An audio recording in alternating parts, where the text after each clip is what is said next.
Hello दोस्तों, evolution classes में आप सभी का स्वागत है। तो चलिए स्टार्ट करते हैं। हम लोग ज्ञान बिंदु जीएस एकेडमी का जीके स्पेशल टेस्ट सीरीज और आज हम लोग इस सीरीज का टेस्ट नंबर 52 का डिस्कशन करने वाले हैं। और यह जो टेस्ट है यह 23/9/2024 को चला है। तो आप लोग वीडियो को पूरा देखेगा। इस टेस्ट का हर क्वेश्चन बहुत ही महत्वपूर्ण है और सभी प्रतियोगी परीक्षा के लिए इंपॉर्टेंट है। तो चलिए हम लोग वीडियो को स्टार्ट करते हैं। उससे पहले दोस्तों आप लोग वीडियो को लाइक कर दीजिए और चैनल पर नए हैं तो चैनल को सब्सक्राइब करना ना भूलें और इस वीडियो को अपने दोस्तों ग्रुप में शेयर जरूर करें। तो आइए देखते हैं पहला क्वेश्चन में कहा गया कि भारत के संविधान के उद्देशिका में किस प्रकार के स्वतंत्रता का उल्लेख नहीं किया गया है। जो हमारे संविधान के उद्देशिका है या जिसे प्रस्तावना कहा जाता है, इसमें किस प्रकार के स्वतंत्रता का उल्लेख नहीं किया गया है। तो इसमें आर्थिक स्वतंत्रता का उल्लेख नहीं किया गया। ऑप्शन नंबर 3 हो जाएगा। आर्थिक स्वतंत्रता का बात नहीं कहा गया है बल्कि इसमें आर्थिक न्याय की बात कही गई है। प्रस्तावना जो है यह अमेरिका के संविधान से लिया गया है। प्रस्तावना को अमेरिका के संविधान से लिया गया है। और यहाँ पे एक और महत्वपूर्ण आता है कि प्रस्तावना की भाषा किस देश से लिया गया है। अगर पूछ दे कि प्रस्तावना तो यह अमेरिका से लिया गया है और प्रस्तावना या उद्देशिका की भाषा जो लिया गया ऑस्ट्रेलिया के संविधान से लिया गया है। उद्देशिका को संविधान सभा में पंडित जवाहरलाल नेहरू के द्वारा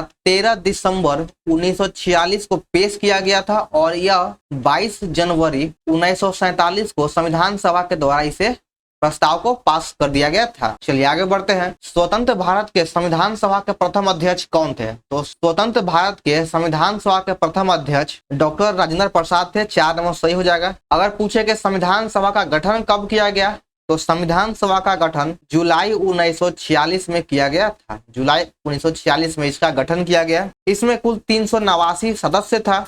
अगर बात कर ले कि ब्रिटिश प्रांत से तो ब्रिटिश प्रांत से 292 था।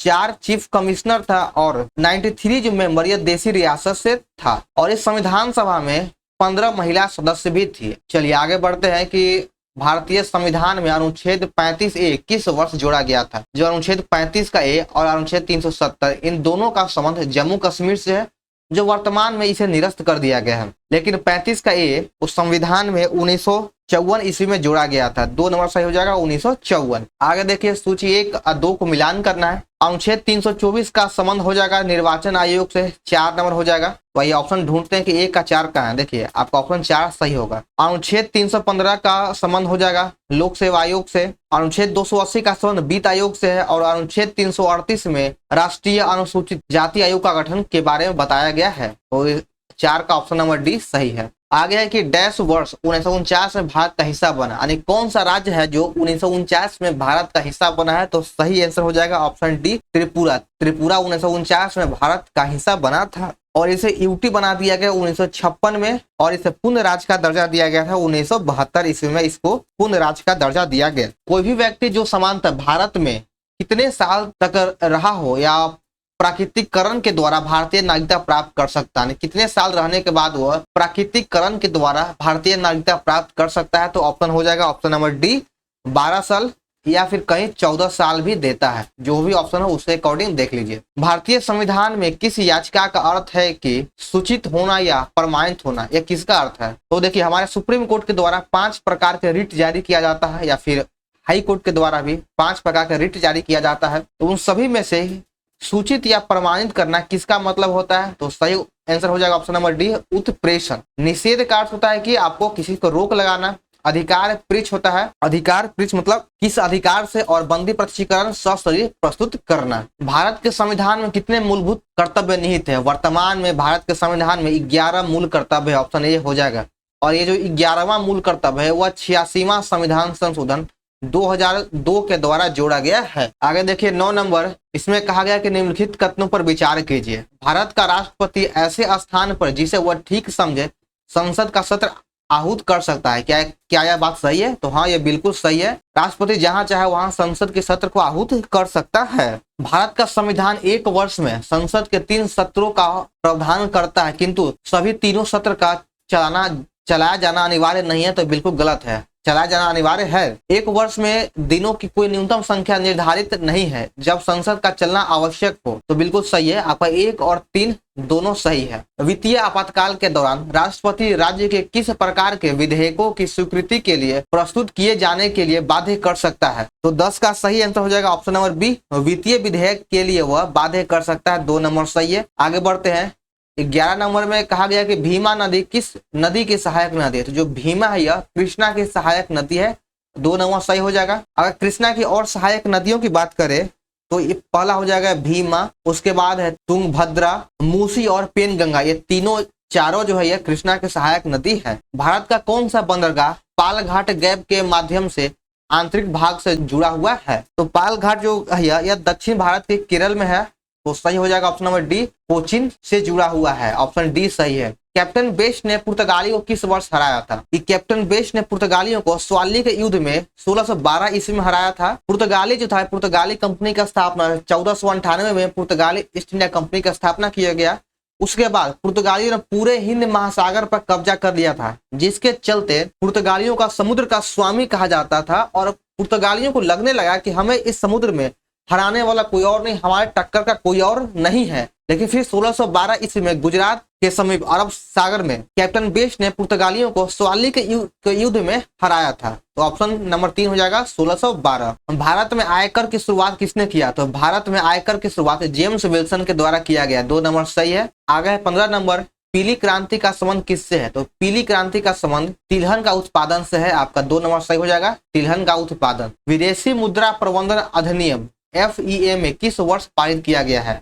विदेशी मुद्रा प्रबंधन अधिनियम 1999 ईस्वी में पारित किया गया। 3 नंबर सही हो जाएगा। आगे बढ़ते हैं। कुल प्राप्तियों पर कुल व्यय का अधिक क्या होगा? अगर हम जितना कमा रहे हैं, जितना प्राप्ति कर रहे हैं, उससे ज्यादा हम खर्च कर रहे हैं तो आपको क्या होगा? आप कमा रहे हैं 100 रुपया, खर्च कीजिएगा 200 रुपया, तो आपको हानि ही है ना।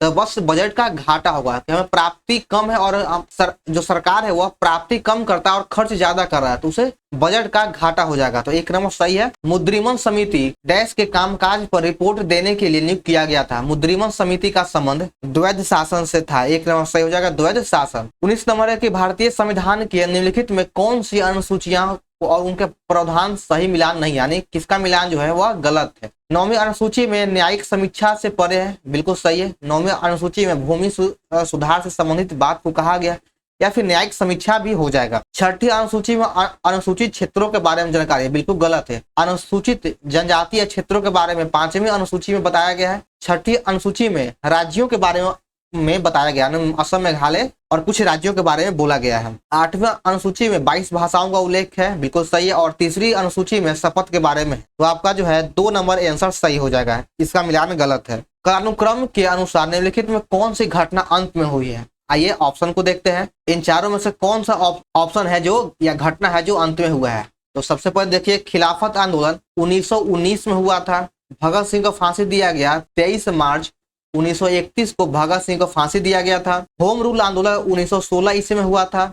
अगर बात कर ले कि भारतीय राष्ट्रीय कांग्रेस का कराची अधिवेशन, तो यह जो अधिवेशन था वह 1931 ईस्वी में हुआ था, लेकिन यह मार्च के बाद हुआ था, काफी अंत में हुआ था। तो आपका सही हो जाएगा ऑप्शन नंबर डी, भारतीय राष्ट्रीय कांग्रेस का कराची अधिवेशन ही सबसे अंत में हुआ। 1932 के पुनः समझौते के बाद हरिजन सेवा संघ की स्थापना हुई और इसके अध्यक्ष कौन थे? तो देखिए, हरिजन सेवा संघ की स्थापना 1932 में पुणे में किया गया। और हरिजन सेवा संघ की स्थापना की अगर बात करता तो हो जाता महात्मा गांधी, कि हरिजन सेवा संघ के संस्थापक है महात्मा गांधी। लेकिन आपसे यहाँ पूछा गया है कि हरिजन सेवा संघ के अध्यक्ष कौन हुआ उस समय, तो घनश्याम दास बिरला। इसका सही आंसर हो जाएगा ऑप्शन नंबर 3। क्वेश्चन देखिए किस तरह से पूछता है। भारतीय उपमहाद्वीप में सबसे पुराना जीवित ग्रंथ कौन है? तो भारतीय उपमहाद्वीप में सबसे पुराना जीवित ग्रंथ है वेद। 2 नंबर सही हो जाएगा। अगर बात कर ले कि वेदों की संख्या कितनी है, तो वेद 4 हो गया, ऋग्वेद, सामवेद, अथर्ववेद और यजुर्वेद। पुराणों की संख्या 18 है और श्रुतियों की संख्या 22 है। चोल साम्राज्य की 9वीं शताब्दी के मध्य में किसके द्वारा पुनर्जीवित किया गया था? तो मध्य काल में चोल साम्राज्य को विजयालय के द्वारा पुनर्जीवित किया गया। 3 नंबर सही हो जाएगा। बलबन को अमीर शिकार के पद पर किसने नियुक्त किया? तो बलबन को अमीर शिकार के पद पर रजिया बेगम के द्वारा नियुक्त किया गया था। रजिया बेगम जो इल्तुतमिश की पुत्री थी और यह गुलाम वंश की शासिका थी और यह प्रथम सल्तनत वंश की प्रथम और अंतिम महिला शासिका भी थी। 3 नंबर सही है। श्रीनगर नामक शहर की नींव किसने रखा? श्रीनगर शहर का नींव अशोक के द्वारा रखा गया, जो मौर्य वंश से संबंधित है। हॉर्न ऑफ अफ्रीका में शामिल किए जाने वाले देश निम्नलिखित में कौन है?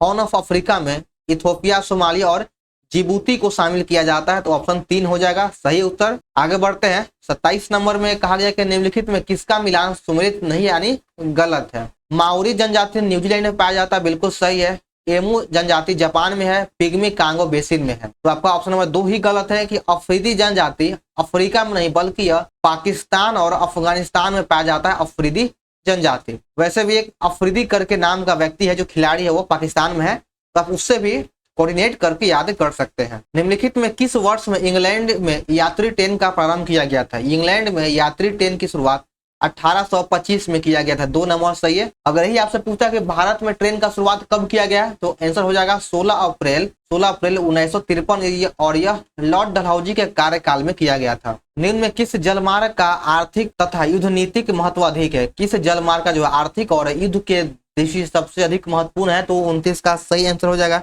ऑप्शन डी स्वेज नहर। और स्वेज नहर का निर्माण 1869 ईस्वी में किया गया था। विश्व में किस प्रकार की कृषि का सबसे अधिक प्रचलन है? तो उस कृषि का नाम है स्थानबद्ध कृषि। स्थानबद्ध कृषि का विश्व में सबसे अधिक प्रचलन है। 3 नंबर सही आंसर हो जाएगा। आगे देखिए 31 नंबर, शंकुधारी या कुंधारी वन किस प्राकृतिक प्रदेश में पाया जाता है? शंकुधारी या कुंधारी वन ये दोनों टैगा प्रदेश में पाया जाता है। तो 3 नंबर सही हो जाएगा। ब्लू बुक का प्रकाशन कौन करता है? तो ब्लू बुक का प्रकाशन यूएनईपी के द्वारा किया जाता है। आपका 2 नंबर सही हो जाएगा 32 का। आगे देखते हैं 33 नंबर कि निम्नलिखित में कौन सी जनजाति उत्तर प्रदेश और उत्तराखंड से संबंधित है? उत्तर प्रदेश और उत्तराखंड में कौन सी जनजाति है जो कॉमन है? तो सही आंसर हो जाएगा ऑप्शन बी थारू जनजाति उत्तर प्रदेश और उत्तराखंड दोनों में पाया जाता है। थारू जनजाति ही दिवाली को शोक के रूप में मनाती है। आगे देखिए 34 नंबर में काकरापारा परमाणु शक्ति केंद्र किस राज्य में है? तो सही उत्तर हो जाएगा ऑप्शन बी गुजरात। काकरापारा परमाणु शक्ति केंद्र गुजरात में है। 35 नंबर में सूची 1 और 2 को मिलान करना है। गिर राष्ट्रीय उद्यान किस लिए प्रसिद्ध है? तो गिर राष्ट्रीय उद्यान शेर के लिए प्रसिद्ध है। आइए आगे ऑप्शन को देखते हैं। गिर राष्ट्रीय उद्यान शेर के लिए प्रसिद्ध है। 1 का 3 हो जाएगा। तो 1 का 3 कहाँ पे? तो 3 नंबर में है। बाकी आगे आपका है कि राजाजी राष्ट्रीय उद्यान यह किसके लिए प्रसिद्ध है? तो यह जो है हाथियों के लिए प्रसिद्ध है। केवलादेव राष्ट्रीय उद्यान साइबेरियन क्रेन के लिए प्रसिद्ध है और काजीरंगा राष्ट्रीय उद्यान यह गेंडा के लिए प्रसिद्ध है। भारत के उत्तर पश्चिम भाग में शीतकालीन वर्षा का कारण क्या है? तो उत्तर पश्चिम भाग में शीतकालीन वर्षा का जो कारण है वह है पश्चिमी विक्षोभ। पश्चिमी विक्षोभ के कारण है शीतकाल में पंजाब और उससे संबंधित राज्यों में वर्षा होती है वह पश्चिम विक्षोभ के कारण ही होता है। हुंड्रू जलप्रपात निम्नलिखित में किस नदी पे? हुंड्रू जलप्रपात स्वर्णरेखा नदी पे, यह झारखंड में है। स्वर्णरेखा नदी पे 1 नंबर सही हो जाएगा। पूर्वी घाट एवं पश्चिमी घाट पर्वत श्रेणी का सम्मिलित स्थल कौन सा है? तो पूर्वी घाट एवं पश्चिमी घाट पर्वत श्रेणी का सम्मिलित स्थल नीलगिरी पहाड़ी है। तो ऑप्शन 2 हो जाएगा कि दोनों जो पर्वत घाटी है यह नीलगिरी पहाड़ी पे आके मिल जाता है। और नीलगिरी पहाड़ी का सबसे ऊंची चोटी दोदा बेटा है। सबसे छोटी स्थलीय सीमा भारत के किस देश के साथ लगती है? तो सबसे छोटी स्थलीय सीमा भारत के साथ अफगानिस्तान के साथ लगता है। तो 1 नंबर सही है। और इसकी जो सीमा है वह 106 किलोमीटर का लगता है। अगर बात कर ले कि नेपाल के साथ भारत की सीमा तो यह 1751 है और भूटान के साथ 699 किलोमीटर का सीमा लगता है और म्यांमार के साथ भारत की सीमा 1643 किलोमीटर के साथ संलग्न है। भारत का संपूर्ण उत्तरी मैदान किस प्रकार के मिट्टी से बना है? तो संपूर्ण उत्तरी मैदान जलोढ़ मिट्टी से बना हुआ है। 2 नंबर सही हो जाएगा। आगे बढ़ते हैं हम लोग 41 नंबर देखते हैं। पारिस्थितिकी में एक समय अवधि में किसी क्षेत्र के पादपों जंतुओं के समुदायों का क्रमिक पुनरावर्तन को क्या कहा जाता है? इसके क्रमिक पुनरावर्तन को इकोलॉजिकल सक्सेशन कहा जाता है। 4 नंबर सही हो जाएगा। आगे देखिए 42 नंबर में जलवायु परिवर्तन के प्राकृतिक कारणों में शामिल नहीं है कौन? जलवायु परिवर्तन के प्राकृतिक कारणों में नाइट्रस ऑक्साइड का उत्सर्जन यह शामिल नहीं होगा। ऑप्शन नंबर डी सही है। नाइट्रस ऑक्साइड को हंसाने वाला गैस भी कहा जाता है, इसे लाफिंग गैस कहा जाता है। रुक्मणी देवी अरुणडेल निम्नलिखित में किस भारतीय शास्त्रीय नृत्य शैली के प्रतिपादक है? रुक्मणी देवी अरुणडेल का संबंध भारतनाट्यम से हो जाएगा। भारतनाट्यम से हो जाएगा। 1 नंबर सही है। आगे बढ़ते हैं 44 नंबर। सुप्रसिद्ध ठुमरी गायिका गिरिजा देवी का संबंध किससे है? तो ठुमरी गायिका गिरिजा देवी का संबंध बनारस घराना से है। 1 नंबर सही हो जाएगा बनारस घराना। अगर पूछे कि सबसे पुराना घराना कौन सा है तो सही हो जाएगा ग्वालियर का घराना। ग्वालियर का घराना सबसे पुराना है। थंका पेंटिंग शैली का संबंध किस देवता को दर्शाता है? थंका पेंटिंग जो है यह बौद्ध देवता को दर्शाता है। 2 नंबर सही है। विक्रम संवत की शुरुआत को किस शासक से जोड़ा जाता है? तो यह चंद्रगुप्त द्वितीय के से संबंधित किया जाता है। तो 4 नंबर सही हो जाएगा चंद्रगुप्त द्वितीय। आगे देखिए 47 नंबर में कहा गया कि कबीर का जन्म किस परिवार में हुआ था? तो कबीर का जन्म एक जुलाहा परिवार में हुआ था। 2 नंबर सही हो जाएगा जुलाहा। 48 नंबर में कहा गया है कि समकालीन व्यापार के संदर्भ में निम्नलिखित में कौन सा कथन सही नहीं है, यानी कौन सा जो कथन है वह गलत है? तो ऑप्शन देखते हैं कि व्यापारी सामानों को ले जाने के लिए केवल समुद्री मार्ग का उपयोग करता था। तो बिल्कुल गलत है। संगम काल में व्यापार सामानों को ले जाने के लिए समुद्री और स्थल मार्ग दोनों का उपयोग करता था। तो ऑप्शन ए ही गलत है। 49 का देखिएगा, इसमें कहा गया है कि आधुनिक समाज की विशेषताओं में क्या सम्मिलित है, यानी आधुनिक समाज की विशेषताओं में कौन कौन सा जो है शामिल है। तो इसमें स्वतंत्रता, समानता, लोकतंत्र और सामंती व्यवस्था, ये चारों शामिल है। तो ऑप्शन नंबर डी सही हो जाएगा। 1929 की आर्थिक महामंदी के संबंध में निम्नलिखित कथनों पर विचार कीजिए। जब 1929 में आर्थिक महामंदी आया था तो उसे संबंध दो कथन दिया गया। देखते हैं कौन सा कथन सही है। अमेरिका शेयर बाजार में बड़ी मात्रा में बिकवाली के कारण आर्थिक मंदी की शुरुआत हुआ, बिल्कुल सही है। अमेरिका महामंदी का सबसे बुरा प्रभाव जर्मन अर्थव्यवस्था पर पड़ा था। तो ये दोनों कथन ही सही है। हैदर अली की मृत्यु किस आंग्ल मैसूर युद्ध में हुआ था? हैदर अली जो टीपू सुल्तान का पिता था और इसका मृत्यु द्वितीय आंग्ल मैसूर युद्ध में 1782 ईस्वी में हो गया था। द्वितीय आंग्ल मैसूर युद्ध 1780 से लेकर 1784 ईस्वी तक चला और इसका मृत्यु, हैदर अली का मृत्यु 1782 ईस्वी में हो गया था। इसके बाद फिर इसका बेटा टीपू सुल्तान ने इसकी कमान संभाल ली। भगत सिंह के संबंध में निम्नलिखित कथनों पर विचार कीजिए। भगत सिंह ने 1924 में दिल्ली में स्थित फिरोज शाह कोटला में हिंदुस्तान सोशलिस्ट रिपब्लिक एसोसिएशन की स्थापना किया था। यह बिल्कुल ही गलत है। इतना इजी क्वेश्चन है। देखिए, हिंदुस्तान सोशलिस्ट रिपब्लिक एसोसिएशन की स्थापना 1924 में नहीं बल्कि 1928 में किया गया था। 1924 में हिंदुस्तान रिपब्लिक एसोसिएशन का स्थापना किया गया था। जब अगर सोशलिस्ट लगा दे तो इसकी स्थापना 1928 में किया गया था। तो पहला ऑप्शन आपका गलत हो गया। आगे बढ़ते हैं। 17 दिसंबर 1928 को अपने साथियों के साथ संघर्ष नामक पुलिस अफसर की हत्या कर दिया। तो यह बिल्कुल सही है। 1929 ईस्वी में केंद्रीय विधान परिषद में बम फेंका गया। तो यह भी सही है। तो आपका इसमें से 2 और 3 सही है, 1 गलत था। अंग्रेजों ने बंगाल विभाजन के पीछे क्या तर्क दिया? जब अंग्रेजों के द्वारा बंगाल का विभाजन किया गया लॉर्ड कर्जन के द्वारा, तो उसने तर्क यह दिया कि यह प्रशासनिक सुविधा के लिए हम बंगाल का विभाजन कर रहे हैं। तो ऑप्शन 3 सही हो जाएगा। लेकिन यह जो तर्क है वह अंग्रेजों के द्वारा दिया गया, लेकिन यह तर्क सही नहीं था। बंगाल विभाजन करने के पीछे अंग्रेजों की मंशा कुछ और थी। सत्ता को बांट देना और बंगाल में फैल रहे राष्ट्रवाद को रोकने के लिए यह विभाजन किया गया था। लड़कियों के लिए स्कूल खोलने वाले सुधारकों व उनके क्षेत्र का मिलान कीजिए। ईश्वर चंद्र विद्यासागर के द्वारा कोलकाता में स्थापित किया गया। ज्योतिराव फुले के द्वारा महाराष्ट्र में। आर्य समाज की स्थापना पंजाब में किया गया। भोपाल की बेगम के द्वारा अलीगढ़ में किया गया। तो सही उत्तर हो जाएगा ऑप्शन डी। जर्मनी को आर्थिक संकट से निकलने के लिए अमेरिकी सरकार ने कौन सी योजना बनाई? तो अमेरिका सरकार के द्वारा डॉवर्स योजना बनाया गया था। 2 नंबर सही हो जाएगा, डॉवर्स योजना। किस वर्ष मुस्लिम लीग ने स्वतंत्र राज्य की मांग करते हुए एक प्रस्ताव पारित किया था? तो मुस्लिम लीग के द्वारा स्वतंत्र राज्य की मांग 1940 में किया गया। तो ऑप्शन डी बिल्कुल सही है। आगे देखिए कि 57 नंबर में कहा गया है कि खूनी रविवार के संबंध में निम्नलिखित कथनों पर विचार कीजिए। यह घटना 1917 में घटी जब मजदूरों का एक दल जार के महल के सामने विरोध प्रदर्शन करते हुए पहुंचा। तो यह बिल्कुल गलत। यह घटना जो था खूनी रविवार, यह 1905 में हुआ था। 1917 में नहीं बल्कि यह 1905 में हुआ था। आगे देखते हैं। तो 1 नंबर तो गलत हो गया। दूसरा को देखते हैं। मजदूर कार्य अवधि घटाकर 8 घंटे करने और वेतन वृद्धि और कार्य स्थिति में सुधार का मांग किया गया था। तो इसमें से आपका दूसरा कथन सही है और 1 गलत था। तो ऑप्शन नंबर 2 हो जाएगा कि इसमें से 2 सत्य है। आगे देखिए 58 नंबर में कहा गया कि असम में पायक कौन था? तो असम में जो पायक उसे कहते हैं जो जमीन के बदले सैनिक सेवा देने वाला को पायक कहा जाता था। टेल ऑफ टीयर्स का संबंध निम्नलिखित में किस घटना से है? टेल ऑफ टीयर्स का संबंध अमेरिकी मूल निवासियों के जबरन विस्थापन से था। 3 नंबर सही हो जाएगा। आगे बढ़ते हैं। निम्नलिखित में कौन सी क्रियाएं मेडुला के द्वारा नियंत्रित किया जाता है? यानी कौन सा काम है जो मेडुला के द्वारा नियंत्रित किया जाता है? तो रक्तदाब और वमन हो जाएगा। ऑप्शन डी हो जाएगा। ए और बी दोनों। मस्तिष्क का मुख्य सोचने वाला भाग कौन है? मस्तिष्क का मुख्य सोचने वाला भाग हो जाएगा अग्र मस्तिष्क। 2 नंबर सही हो जाएगा। आगे देखिए 62 नंबर।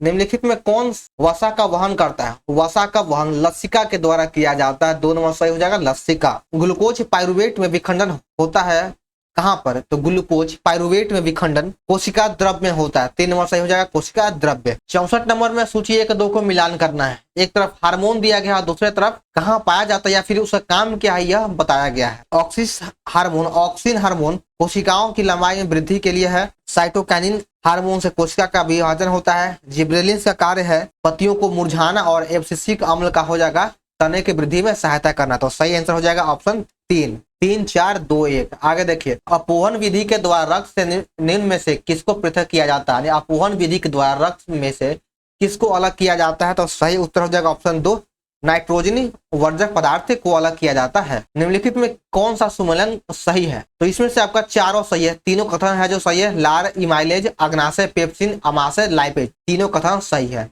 निम्नलिखित में कौन 25 किलोहर्ट्ज तक के ध्वनि को सुन सकता है?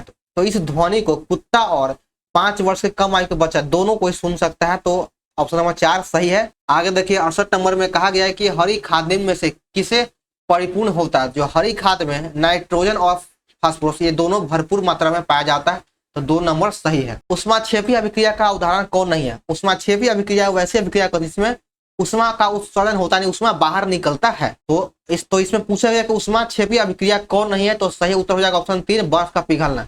बर्फ उष्मा को ग्रहण करता है इसलिए वह पिघलने लगता है। प्रबल अम्ल एवं दुर्बल क्षार के लवण का पीएच मान कितना होता है? प्रबल अम्ल दुर्बल क्षार, तो इसका पीएच मान 7 से कम होगा, 1 नंबर सही है। एक्वारेजिया अम्ल के संदर्भ में कौन सा कथन है जो गलत है, असत्य है? तो इसमें से आपका ऑप्शन नंबर ए ही गलत है कि सांद्र HNO3 और तनु HCl नहीं होगा, यहाँ भी सांद्र HCl होगा, तो ऑप्शन ए गलत है। धातु जो हथेली पर रखने पर पिघलने लगता है, कौन कौन सा धातु है? तो धातु का नाम है जो हथेली पर पिघल जाएगा, वह हो जाएगा गैलियम और सीजियम। ये जो दोनों धातु यह हथेली पर पिघल जाएगा, तो सही उत्तर हो जाएगा ऑप्शन डी उपयुक्त में से 1 से अधिक। मरकरी है जो कमरे के ताप पर द्रव अवस्था में रहता है। आगे देखिए 73 नंबर, इसमें कहा गया कि निम्नलिखित को घर्षण बल के घटते क्रम में व्यवस्थित करना है, तो इसका सही आंसर हो जाएगा ऑप्शन नंबर 3 स्थैतिक घर्षण, फिर सर्पी, फिर लोटने। 74 नंबर देखिएगा कि हाइड्रोमीटर से क्या मापा जाता है? तो हाइड्रोमीटर से द्रव का घनत्व मापा जाता है, तो 1 नंबर सही हो जाएगा। आगे बढ़ते हैं, विद्युत लेपन की प्रक्रिया किस सिद्धांत पर काम करता है? विद्युत लेपन की प्रक्रिया में या विद्युत के रसायन प्रभाव पे काम करता है, तो 3 नंबर सही हो जाएगा। आगे देखिए 76 नंबर, समतल दर्पण से बना प्रतिबिंब कैसा होता है? तो समतल दर्पण से बना प्रतिबिंब सीधा वस्तु के साइज के बराबर और पर्दे पर प्राप्त नहीं होगा और पार्श्व परिवर्तित होगा, तो ये चारों कथन सही है, तो ऑप्शन डी हो जाएगा। आगे बढ़ते हैं 77 नंबर को देखते हैं कि निम्नलिखित में किसका जो मिलान है वह गलत है, तो ये ढूंढते हैं। वाष्पीकरण द्रव से सीधे गैस में चेंज होगा, बिल्कुल सही है। ऊर्ध्वपातन जो है यह ठोस सीधे गैस में, यह भी सही है। निक्षेपण जो हो जाएगा यह द्रव से ठोस, बिल्कुल गलत है। और संगलन या ठोस से द्रव, तो आपका 3 नंबर गलत है। निम्नलिखित में से कौन बहुपरमाणिक है? तो बहुपरमाणिक हो जाएगा सल्फर, इसका जो है इसमें S8 होता है, इसमें सल्फर के 8 परमाणु होता है, तो इसमें S8 हो जाएगा। बाकी सभी जो है 1 परमाणु कोई 2 परमाणु है, आपका सल्फर ही बहुपरमाणिक है। वित्तीय पथ पर दौड़ते एथलीट की गति कैसी होती है? तो वृत्ताकार पथ पर दौड़ते हुए एथलीट या धावक की गति त्वरित गति होता है, ये 2 नंबर से सही हो जाएगा, त्वरित गति। हाइग्रोमीटर से क्या मापा जाता है? तो हाइड्रोमीटर से द्रव का घनत्व मापा जाता है, 1 नंबर सही हो जाएगा, द्रवों का घनत्व। आगे देखिए पूछा गया 81 नंबर में HTML का फुल फॉर्म होता है hyper text markup language, 4 number सही है। आगे देखिए 82 नंबर में कहा गया है कि परम सुपर कंप्यूटर किस पीढ़ी का कंप्यूटर है? तो यह जो परम सुपर कंप्यूटर है यह 5वीं पीढ़ी का कंप्यूटर है, 3 नंबर सही हो जाएगा, 5वीं पीढ़ी। 83 नंबर देखिएगा, इसमें कहा गया है कि शरीर के किस अंग की खराबी से मधुमेह रोग होता है? मधुमेह रोग होता है यह पैंक्रियाज की खराबी के कारण होता है, या पैंक्रियाज के सही ढंग से काम नहीं करने के कारण होता है, तो 2 नंबर सही है। भारतीय क्रिकेट के स्तंभ राहुल द्रविड़ का कौन सा उपनाम है? तो राहुल द्रविड़ को हम लोग मिस्टर रिलायबल, द वॉल और जेमी के नाम से जाना जाता है। वही इसका ऑप्शन देखते हैं कि कौन सही है, तो इसमें आपका ऑप्शन नंबर डी हो जाएगा। इनमें से सभी राहुल द्रविड़ को मिस्टर रिलायबल, द वॉल और जेमी कहा जाता है। खेल और उसके जन्मदाता देश के गलत युग्म कौन सा है? तो बिलियर्ड्स का जन्मदाता देश फ्रांस है। कबड्डी का उत्पत्ति भारत में हुआ है। शतरंज का रूस में नहीं जी, शतरंज का भी उत्पत्ति भारत में ही हुआ है। और स्नूकर भारत, तो आपका 3 नंबर गलत था। एक पोलो टीम में कितने खिलाड़ी होते हैं? तो पोलो टीम में 4 खिलाड़ी होता है। अगर यही पूछता कि वाटर पोलो में, तो वाटर पोलो में 7 गो हो जाता है। घुड़सवारी का खेल परिषद किस नाम से जाना जाता है? घुड़सवारी का खेल परिषद को एरिना के नाम से जाना जाता है, 1 नंबर सही है, एरिना। भारत सरकार ने किस तिथि को वीर बाल दिवस के रूप में मनाने का निर्णय लिया है? वीर बाल दिवस 26 दिसंबर को मनाने का निर्णय लिया गया, तो 3 नंबर सही है। और 26 नवंबर को संविधान दिवस मनाया जाता है। हिंदी व्यू ऑफ लाइफ नामक पुस्तक किसके द्वारा लिखा गया? तो हिंदी व्यू ऑफ लाइफ पुस्तक डॉक्टर एस राधाकृष्णन के द्वारा लिखा गया है, तो 4 नंबर सही हो जाएगा। आगे देखिएगा 90 नंबर, इसमें कहा है कि कैलाश सत्यार्थी को किस क्षेत्र में नोबेल पुरस्कार दिया गया था? तो कैलाश सत्यार्थी को शांति के क्षेत्र में नोबेल पुरस्कार दिया गया, तो 4 नंबर सही है। आगे है 91 में, साइमन कमीशन के पटना आने से कुछ दिन पूर्व 6 दिसंबर 1928 को बिहार प्रांतीय सम्मेलन पटना में हुआ था और इसकी अध्यक्षता किसके द्वारा किया गया था? तो जो 1928 में बिहार प्रांतीय सम्मेलन पटना में आयोजित किया गया, इसकी अध्यक्षता अनुग्रह नारायण सिंह के द्वारा किया गया था। एक नंबर सही हो जाएगा। बिहार में मुगल स्थापत्य कला का सर्वश्रेष्ठ एग्जाम्पल कौन है? तो बिहार में मुगल स्थापत्य कला का सबसे सर्वश्रेष्ठ उदाहरण हो जाएगा कि मनेर स्थित शाह दौलत का मकबरा। ऑप्शन 2 सही है और यह पटना में ही स्थित है। कीकट किस राज्य को कहा जाता है? तो कीकट मगध को कहा जाता है। कीकट है जो मगध को कहा जाता है। तो 93 में 3 नंबर सही है। बिहार में किस वर्ष 2 विधानसभा चुनाव हुआ? तो बिहार में 2005 में 2 बार विधानसभा चुनाव हुआ। तो 3 नंबर सही हो जाएगा। आगे बढ़ते हैं। बटेश्वर जलाशय योजना संयुक्त सिंचाई परियोजना किस राज्य में है? बटेश्वर जलाशय संयुक्त सिंचाई परियोजना झारखंड और बिहार राज्य में है। तो 1 नंबर सही हो जाएगा। सुशील कुमार मोदी किस निर्वाचन क्षेत्र से सांसद यानी 14वें लोकसभा चुनाव के लिए चुने गए थे? तो यह भागलपुर से चुने गए थे। 1 नंबर सही है, भागलपुर। आगे है कि चर्चा में रहा मुडा घोटाला किस राज्य है? तो मुडा घोटाले का संबंध कर्नाटक राज्य से जुड़ा हुआ है। 1 नंबर सही है। आगे देखते हैं 98 में हाल ही में खबरों में आया स्लो लोरिसा क्या है? स्लो लोरिस एक प्रकार का प्राइमेट है। 1 नंबर सही है। आगे देखते हैं 99 नंबर। इसमें कहा गया कि पहला राष्ट्रीय अंतरिक्ष दिवस कब का विषय क्या था? पहला राष्ट्रीय अंतरिक्ष दिवस का विषय था चंद्रमा को छूते हुए जीवन को छूना, भारत की अंतरिक्ष गाथा। 3 नंबर सही है। आगे बढ़ते हैं हम लोग और देखते हैं इस सेट का अंतिम प्रश्न है कि हाल ही में भारत की पहली महिला राष्ट्रीय रेसिंग चैंपियनशिप कौन बने? तो भारत की पहली महिला राष्ट्रीय रेसिंग चैंपियनशिप डायना पुंडोले के द्वारा बनाया गया है। तो 2 नंबर सही है, डायना पुंडोले। तो चलिए दोस्तों, हमारा यह सेट नंबर 52 समाप्त होता है। तो आप लोग ये वीडियो कैसा लगा कमेंट जरूर करें और पसंद आने पर वीडियो को लाइक और चैनल को सब्सक्राइब करना ना भूलें। इस वीडियो को अपने दोस्तों में शेयर जरूर करें। तो चलिए मिलते हैं फिर हम लोग नेक्स्ट वीडियो में।